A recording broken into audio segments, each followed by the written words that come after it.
Halo, selamat malam pemirsa TVRI dimanapun Anda berada. Garuda versus Naga. Nah, bukan laga yang biasa. Masa depan dari tim Garuda untuk mengunci posisi 4 besar dalam Piala Dunia 2026 tentunya akan ditentukan esok malam 5 Juni 2025. Meskipun kita pernah menelan pil pahit kekalahan tipis 2-1 pada leg pertama Oktober 2024 lalu. Nah, kini saatnya misi balas dendam dikerahkan untuk kemudian melawan Dragon Team atau tim Naga ini. Dan menang adalah harga mati dalam kesempatan kali ini. Setidaknya kita butuh 3 poin untuk kemudian mengamankan posisi. Nah, dengan formasi pemain dan juga pelatih yang baru, Garuda diharapkan tentunya akan tampil maksimal walaupun 5 pemain kuncinya ini absen dalam laga kali ini. Kita akan lihat adu taktik dari 2 pelatih asal Eropa, yakni Branko Ivankovic dan juga Patrick Kluivert ini seperti apa nantinya dalam laga kali ini, dan tentunya bagaimana juga kans dari skuad Garuda untuk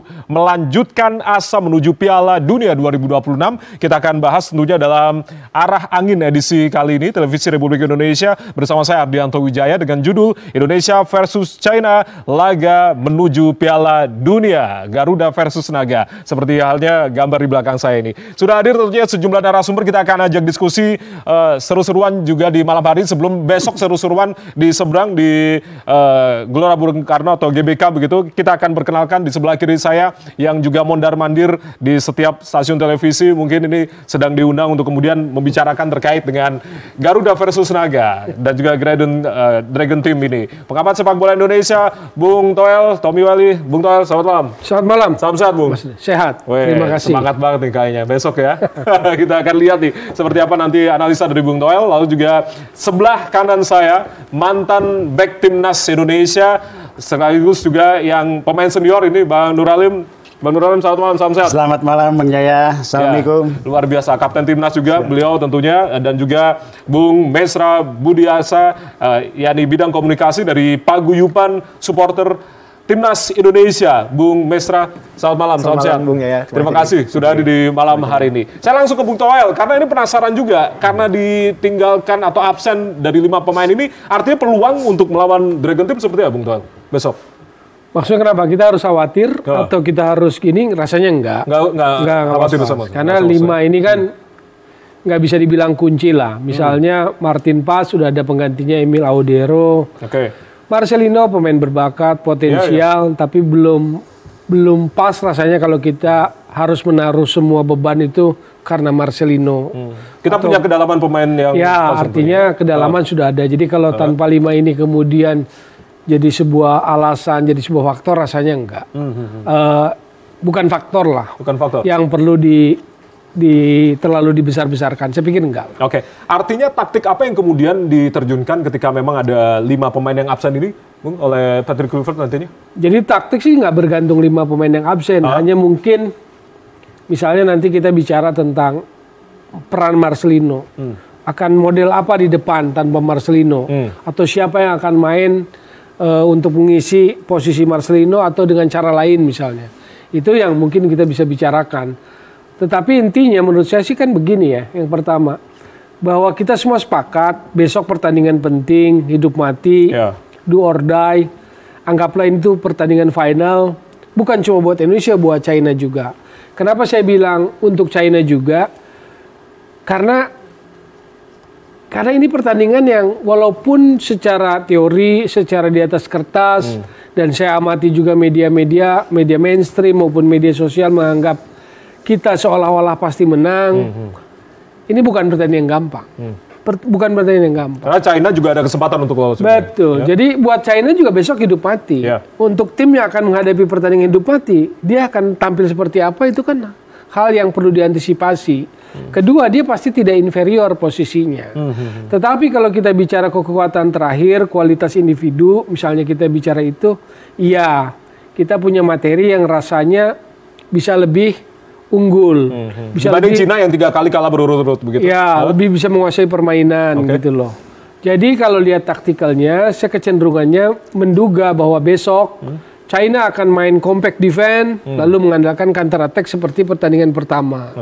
Akan cenderung seperti itu.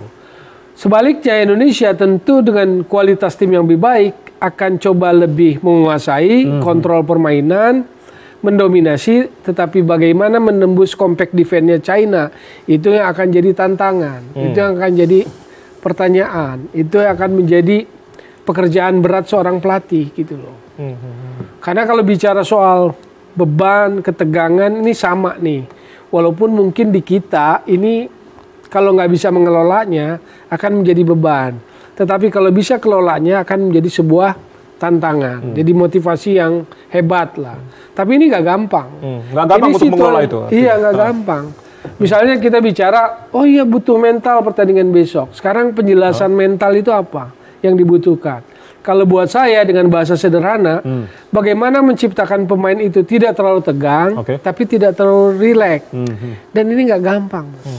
Main di depan pendukung sendiri? Iya. Itu juga berpengaruh? Jangan terlalu tegang tapi nggak rileks. Lalu main di depan pendukung yang ekspektasinya, termasuk yang diciptakan oleh opini publik dari media, seolah-olah sudah pasti menang. Atau persentasenya mungkin sudah ada yang berani 70-30. Padahal ini pertandingan yang menurut saya tricky. Karena itu tadi sangat menentukan. Catatan tambahannya sebelum nanti dilengkapi oleh teman-teman lain, hari ini adalah Kongres PSSI. Kongres PSSI bahkan beritanya pun kan tenggelam karena persiapan menjelang ini. Keputusan-keputusan yang sebetulnya menentukan masa depan organisasi ini gitu loh. Itu aja kita nggak teredam loh oleh hingar-bingar pentingnya pertandingan besok Indonesia-China gitu loh. Apa pengaruhnya nih? Lalu futer-futer kan kumpul nih semua. Besok pasti nonton. Jadi bukan cuma supporter tapi stakeholder sepak bola, futer pun nonton. Sekarang pertanyaannya, buat PSSI satu-satunya target apa? Atau buat seorang ketua umum satu-satunya target apa? Menang. Lalu bagaimana mengelola menang itu? Itu kan jadi penting. Apakah hal sepele langsung kita bisa bilang Indonesia 70%, China 30%? Nggak segampang itu. Tanya deh sama Nuralim kalau kita mau lebih jujur menganalisa situasi ya. Untuk tidak tegang, untuk tidak terlalu rileks itu bagaimana kelolanya? Kan nggak gampang. Ngomongnya memang begitu teorinya. Apa pelatih nggak tegang? Pelatih pun tegang. Tapi dia berusaha menyembunyikannya, tidak ditampilkannya kepada pemain. Gitu loh. Kita langsung minta tanggapan dari sebagai mantan kapten timnas, Bang Nuralim, artinya untuk tidak menciptakan posisi tadi tadi suasana tadi. Maksudnya targetnya harus benar, targetnya gitu harus kan seolah. Tapi itu menurut saya sih situasi yang besok itu ya bikin deg-degan lah bahasa pasarnya, bahasa sederhananya. Benar. Psikis di lapangan sebagai mantan pemain sekaligus kapten seperti apa? Begini, Bang Jaya, apa yang tadi dibilang sama Bung Toel terkait masalah persiapan atau memang menghadapi situasi dalam pertandingan krusial, karena juga memang Cina juga memang harus membutuhkan poin juga, sama seperti kita. Dan kita juga kemarin dilihat di suasana waktu dia training center di Bali, ya yang tadi Bung Toel itu, gimana caranya supaya mengatasi ini situasinya nggak tegang, ya entah pelatihnya kah atau pemainnya, tapi yang lebih fokus pasti ke pemainnya. Jadi kita lihat kemarin sudah dilihat situasinya di Bali sudah ada suasananya yang bisa untuk buat mereka jangan sampai mereka stres pas giliran di pertandingannya. Itu yang pernah waktu itu kita alami juga seperti itu. Ada yang mereka nyanyi-nyanyi atau apa semuanya. Dan mengenai masalah pemain yang tadi Bung Jaya katakan bahwa 5 pemain ini yang nggak bisa main. Sebenarnya sih kata saya sama aja. Sama aja. Karena yang tadi Bung Toel juga peran dari Marcelino, apalagi dengan mendatangkan pemain yang walaupun stok lama, yang dari pemain dari Liga, antara Lili Pali, Egy, sama Beckham, itu karena dia memang dibutuhkan sama seorang Patrick Kluivert. Posisinya sama aja, Bang. Ya, tadi yang tadi bilang Bung Toel juga, kalau memang nanti pemain Cina dia mengandalkan pemain-pemain yang counter attack yang mempunyai kecepatan, kita juga di situ kan sudah ada Hilger ini keluar udah sembuh dari cederanya. Jadi kita di pemain belakang itu jangan sampai kejadiannya seperti kemarin waktu bermain di kandang di Cina. Ya, tapi kalau berbicara tadi berdasarkan pengamanan juga Anda sebagai kapten timnas begitu sekaligus pemain timnas. Nah, pemain-pemain dari negara-negara mana yang kemudian sulit untuk dihadapi? Timur Tengah, Eropa, Asia, atau kalau berbicara terkait dengan China ini juga salah satunya? Ya, kita sudah sering menghadapi beberapa tim ya, entah itu dari Eropa Timur atau dari ras kuning atau apa, semuanya. Yang kita hadapi sekarang ini sama aja, China itu sama seperti Korea, Bang. Sama seperti Korea? Mereka ulet, mereka juga memang mempunyai kecepatan. Jadi kita juga harus waspada di pertandingan melawan Cina ini. Jangan kita terlalu percaya diri bahwa yang tadi Bang Towel bilang 70% kita pasti menang, 30% atau apa enggak. Di situasi di lapangan nanti kemungkinan bisa berbeda, Bang. Nah itu, situasi di lapangan. Apa yang kemudian dinilai spesial oleh mantan pemain timnas untuk timnas Cina sendiri? Ya, kalau saya lihat mereka sudah siap ya, karena mereka juga di pertandingan yang ke-9 ini mereka tinggal selangkah lagi, dalam arti mereka harus merebut poin, Bang, untuk buat melangkah ke babak berikutnya, ke babak keempat, Bang. Oke, sebelum nanti ke Bung Maesra, artinya Bung Toel, apa yang kemudian menjadi istimewa dari tim The Dragon ini, para pemain-pemainnya, meskipun juga pelatihnya sama-sama Eropa begitu? Ya, maksud saya istimewa adalah karena mereka juga punya modal merasa menang, toh. Lalu mereka juga belum habis peluangnya untuk bisa lolos ke babak keempat. Maka mereka akan habis-habisan. Caranya, mungkin mereka akan compact defense. Compact defense, counter attack. Seperti waktu dia menang di kandangnya sendiri. Gol kedua, kalau masih ingat, itu kan ada bola direbut di tengah, lalu ada true pass, direct pass, Kyler pass yang strikernya kan tinggi besar, duel dia lolos, lalu berhadapan dengan gawang dan gol. Nah, situasi itu yang harus diantisipasi. Pelatih pasti tahu karena pasti udah baca semua. Cuma kan kalau kita duga, kalau China akan compact defense, akan 5 sampai 7 di depan area penaltinya, saya duga begitu, garis pertahanan dia akan di bawah. Bagaimana kita akan bongkar pertahanan itu? Kan secara taktikal itu kan. Lalu kenapa bahwa secara pengetahuan normatif kita rasa bahwa materi pemain kita punya modal untuk menang, ya saya sepakat itu. Tetapi dalam sepak bola, dalam pertandingan yang menentukan, yang butuh mentalitas kuat, yang sangat menegangkan seperti besok, saya ambil contoh yang kemarin final Liga Champions. Ada yang bisa prediksi bahwa PSG menang 5-0. Internya pun pasti nggak akan pernah bisa mengerti mengapa tiba-tiba dor 5-0. Jadi dalam sepak bola kadang ada situasi yang bahkan satu momen bisa mengubah semuanya. Dan yang itu yang maksud saya, itu harus dikelola dengan betul. Kalau publik, bahkan seorang wamen menulis probabilitas, lalu kalau kita mencernanya hanya dengan bulat-bulat gitu, saya nggak membantah itu. Probabilitasnya sekian persen, oke lah itu angka. Tapi ingat, sepak bola itu dimainkan oleh manusia. Bukan sekedar angka-angka saja, probabilitas. Iya, dimainkan oleh manusia. Kita bilang oleh Roma ini hebat di depan. Misalnya kita bilang apa lagi, Izes hebat di depan. Trio back kita gimana melihat kesiapan dari trio back ini? Itu yang saya maksud faktor manusia. Faktor manusia ini. Iya, jadi kita memprediksi sesuatu itu, perhitungkan faktor-faktor itu. Oke, Bung Toel, kesiapan dari trio back kita? Kan backnya banyak. Trio itu siapa yang dimaksud? Jesus, Ricky Ridho, dan juga Justin Hubner. Kecenderungannya orang akan menduga seperti itu karena penampilan yang baik saat menghadapi Bahrain. Gitu loh. Saya pun nggak membantah itu kalau kita bicara tren. Karena itu pertandingan krusial, besok apakah akan berani dia ubah komposisi itu atau tidak, saya nggak tahu. Karena kan antisipasi serangan balik juga dari China. Iya, kalau serangan balik bukan soal 3 back ini, soal di tengah. Kalau pertanyaan itu dari sudut pandang saya, jangan 2 di tengah, kita jangan kalah. Misalnya, atau kita bicara, kan tengahnya ada Tom Hai, Joey Pelopesi, ini agak teknikal nih ya. Calvin Verdong di kiri, Kevin Dick di kanan. Kalau 3 penyerangnya misalnya Romeni, saya pilih Yakob Sayuri di kanan. Dia misalnya akan sisir sayap dengan kecepatannya untuk bongkar pertahanan China. Maka saya duga yang sebelah kiri, ini bukan tipikal yang sangat winger. Berarti tipikal yang sangat ke dalam. Misalnya Lili Pali. Kenapa perlu Lili Pali agak ke dalam? Supaya tengah kita nggak kalah bola. Kalau hilang bola di tengah, mereka lah yang coba ambil. Jangan kejadian waktu di China. Begitu kalah bola, langsung di true pass, selesai. Kan cuma sekali passing dari tengah itu. Habis yang gol kedua kita. Nah, jadi kalau counter attack, antisipasinya bukan soal bicara 3 back. Tapi kalau 3 back, mungkin isunya siapa nih yang akan diturunkan besok, gitu loh. Kalau menurut Anda? komposisinya? Kecenderungannya ke arah sana ketika melihat tren dari permainan 3 Zaize, Ricky Ridho, dan Justin Hubner bagus. Cuman itu kan bulan Maret ya. Lalu ada kompetisi yang dijalani, lalu kemarin ada persiapan.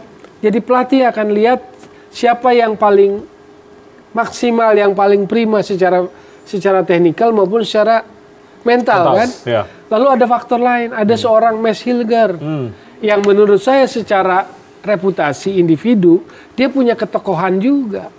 Maksud saya gini loh, ada Zaize, captain segala macam, ada Calvin Verdong. Di antara naturalisasi itu dia merasa aku nggak jelek-jelek amat, meski orang menganggapnya secara kasar selalu dijadiin kambing hitam. Kalah itu karena Mes Hilger loh. Tapi pelatih belum tentu lihat gitu loh. Pelatih belum tentu lihat kayak begitu. Jadi kalau Anda tanya mana tiganya, 4 orang itu punya peluang jadi starter. 4 orang tadi ya, punya peluang untuk jadi starter. Oke, saya langsung ke Bu Mesra. Bung, kalau melihat peluang terkait dengan Garuda versus Naga esok, Dragon Team? Ya, mungkin hampir sama ya. Cuman yang ada perlu tambahan, kita juga tidak bisa menganggap enteng China ya. Ya, karena memang seperti pertandingan-pertandingan seperti biasanya ketika di babak-babak krusial seperti ini menjelang penentuan itu pasti ada saja kejutan-kejutan. Nah, kita juga perlu perhatikan lagi pertandingan-pertandingan seperti Arab dan Australia. Itu juga perlu kita antisipasi karena bisa saja mereka melakukan kejutan-kejutan yang secara tidak sengaja juga bisa merugikan bagi peluang timnas kita ke depan. Jadi melihat juga ya pertandingan sebelum-sebelumnya dengan melihat pertandingan sebelumnya, tapi juga memang kita perlu lihat juga tadi sudah kita Bung Toel dan Bung Nur Ali membahas tentang bagaimana memanajemen main dan juga wacana-wacana media informasi yang saat ini mungkin walaupun secara manajerial itu pelatih kan sudah memberi batasan kepada para media, influencer dan sebagainya untuk tidak terlalu masif mendekat kepada para pemain. Tetapi secara psikologis, ya seperti tadi Bung Nalim bilang, mungkin dalam secara alam bawah sadar mereka sudah merasa besok ini seperti kita lihat lah, kalau kita bertanding di kandang, itu kan bagaimana suasana kita sebagai supporter sendiri begitu bersemangat, begitu luar biasa. Dan euforia itu akan berasa ketika mereka sudah tiba di Jakarta dan besok ketika mau berangkat ke stadion.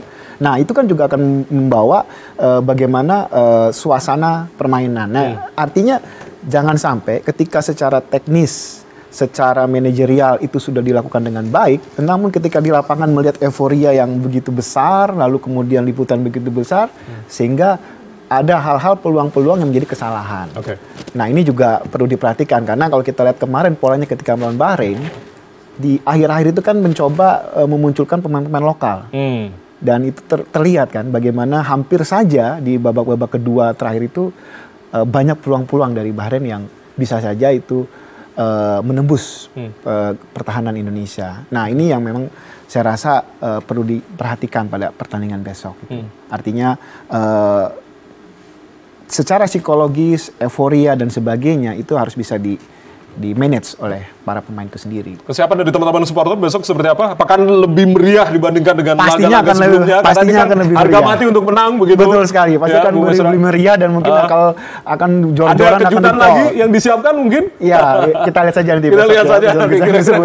Apa begitu. Tapi jelas harapan sangat besar sekali. Iya. Oke. Ekspektasi masyarakat sangat luar biasa untuk kemudian bisa menambah setidaknya 3 poin untuk membutuhkan lolos begitu di tahapan berikutnya begitu. Usai jeda kita masih akan bahas seperti apa kemudian kita akan lihat adu taktik antara dua pelatih asal Eropa ini, antara Branko Ivanovic dan juga Patrick Kluivert. Usai jeda kita akan kembali saudara, tetap bersama kami.